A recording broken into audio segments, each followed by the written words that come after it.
And welcome back to Who Would Win on Monday, the 21st, although I'm pre-recording on Sunday. And this one comes to us from Lord Madness, who asked the question, who would win in a fight? Barbatos from the DC universe versus Nicol Bolas from the Magic Gathering universe. These guys are world enders, plane enders. These guys are some tough cookies right here. Nicol Bolas in Magic was for the longest time one of the big bad main, like for a while he was the big bad main antagonist of the Magic the Gathering series, in the Magic the Gathering storyline for the card game. Now, Nicol Bolas is a 25,000-year-old elder dragon who is a master of pretty much nearly every form of magic, but is particularly masterful in the arts of like red, black, and blue magic. Be it I think blue represents things like mind, time, things like telekinesis, that kind of stuff. Black is capable of like corruption, necromancy, decay, things along those lines. Red is pretty much like firepower, which is rage, pure power. But at the same time, he's also capable of nurturing, growing, completely creating things from nothing at the height of his powers. Nicol Bolas is well versed in combat with 25,000 years of experience. He is a master sorcerer, capable of doing just about anything his mind sees fit of doing. You want to stop something in mid-flight? Sure. You want to mess with time? Sure. He can literally break a person's conscience simply by touching them. Even master telepaths have to be extremely wary around him, because Jace, for example, is a severely powerful telepath, and he is nothing compared to this guy. Obviously, as a dragon, he's capable of breathing fire. He's capable of flight. His skin is extremely tough. Like, besides magic, he's a dragon, so he's got the hide of a dragon. He's got millennia's worth of intelligence, scheming. He's always plotting. He is just simply one of the most powerful Magic the Gathering characters there is. But I mean, at the moment, Nicol Bolas is kind of locked away, kind of put in check at the moment. He's not going anywhere for the time being.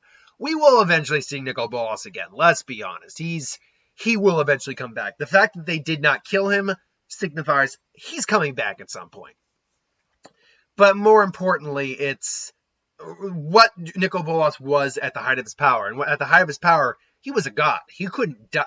When we're talking about planeswalkers in the past versus planeswalkers now, there was an event in the Magic the Gathering series known as the Mending, where there was a bunch of holes in space-time, and prior to the Mending, pre-Mending planeswalkers were gods, pretty much. They were gods. They could not actually die. And when they were killed, they could, in theory, transfer their spirits over to other individuals.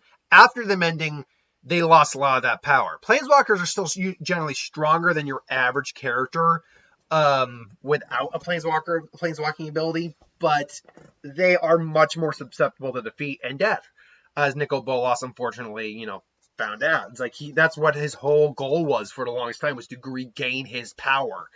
And unfortunately, he almost did it, but he failed. Barbatos. Now, I didn't actually read Dark Knight's Metal, but keep in mind, I do know a solid amount about things like DC and all that, but let me get the information up just to be 100% safe. Barbatos from the Dark Multiverse is known as the Bat God, was it being created by the World Forger to consume the universes which fail back decay. What the hell? Which fall back decayed. He claims to be the bat that Bruce Wayne saw in the window of the night he became Batman. In essence, in the earliest days of existence, before the multiverse became a reality, a spark of potential created matter and antimatter. After that, two siblings tasked with monitoring creation came into being, the Monitor and the Anti-Monitor. Along with them, though, came a third being known as the World Forger. Unlike the others, he was set to watch over creations that would exist in the future. The World Forger made his home in the Forge of the Worlds, which will be named the Dark Multiverse later on. For eons, he created a universe based on hopes and fears of living things. And while the most stable universes became part of the main multiverse, the Forger would dispatch its dragon to destroy the unstable world so their energy could return to the Forge and be used anew. That dragon's name became the name of that dragon was Barbatos. Eventually, Barbatos' lust for destruction led him to actually kill his master. Keep in mind, the World Forger is no joke as a character either.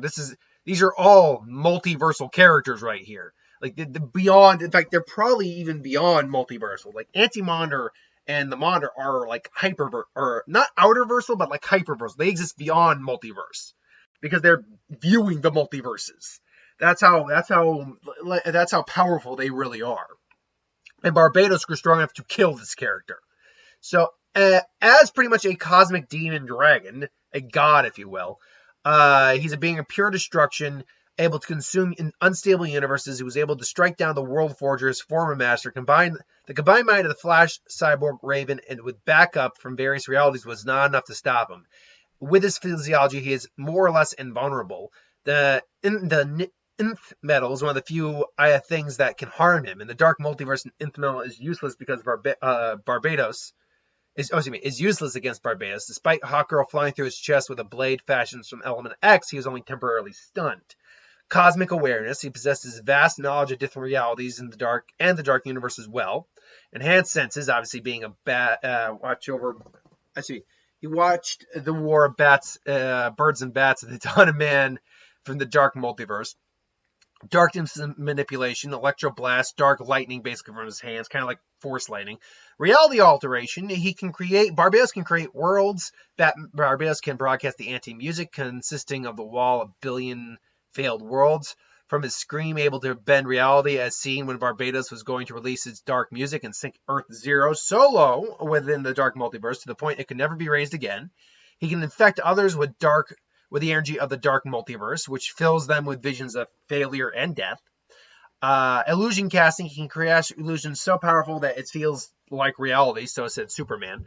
Immortality, he has lived since the earliest days of existence, being as old as the universe.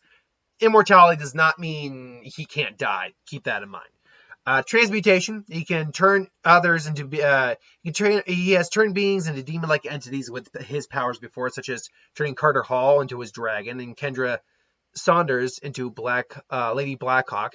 Energy absorption can drain others from their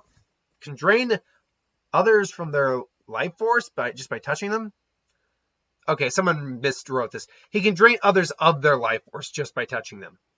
Size alteration. He can alter his size from being twice the size of Dark Knights to colossal heights. Intimidation and deception are his abilities. His only known weakness is vulnerability to Nth metal. So yeah, these guys are both pretty, taxing characters. So how does this fight break down? Let's assume that the multiverse planes of existence of the Magic the Gathering universe are within the DC universe and Bolas is doing his thing. Because he can travel through these multiverses, you can make the argument that any Planeswalker technically is multiversal. But on a power scaling, not so much. You could argue he might qualify. But Barbatos sees that he's kind of messing with things, and he intervenes with Nicol Bolas. Now, I don't believe they would initially fight. They would probably have like a battle of minds and ideologies and try to persuade the other either join them or stay out of their way. But Bolas is just like, whatever. It's like, you clearly don't want to listen to me, and I clearly don't want to listen to you. So this fight has no point and purpose to it. And one of the things that should know here that it's not mentioned is there is nothing that says someone can't get into Barbatos' head. But I have to believe, trying to actually remember how it goes. It goes universal, multiversal. Is it hyperversal or outerversal after that? I think it's hyperversal. Because outerversal, I think, is beyond even that. He is a, let's say, hyperversal individual. He's at very minimum, a high-tier multiversal. Maybe a low-tier hyperversal. Because he's literally, like, going from multiverse to multiverse. Not universe to universe, multiverse to multiverse. So even if Bolas can get into his mind, that doesn't mean it's a good place for Bolas to be. Bolas, though, isn't stupid. Despite being a child in comparison to Barbatos age-wise, he's got enough years of experience to know when he should not be doing something and should not be in the head of someone. So he, if he tried to go into Barbatos' head, I do think he would actually be able to kind of mess with Barbatos to some extent. Like, he's still experienced enough with his abilities. Barbatos does display like illusion abilities and stuff like that, but nothing in terms of like telekinetic or telepathic or psychic resistance. That being said, he's a god of some sort, so he still has a will and mind of a god.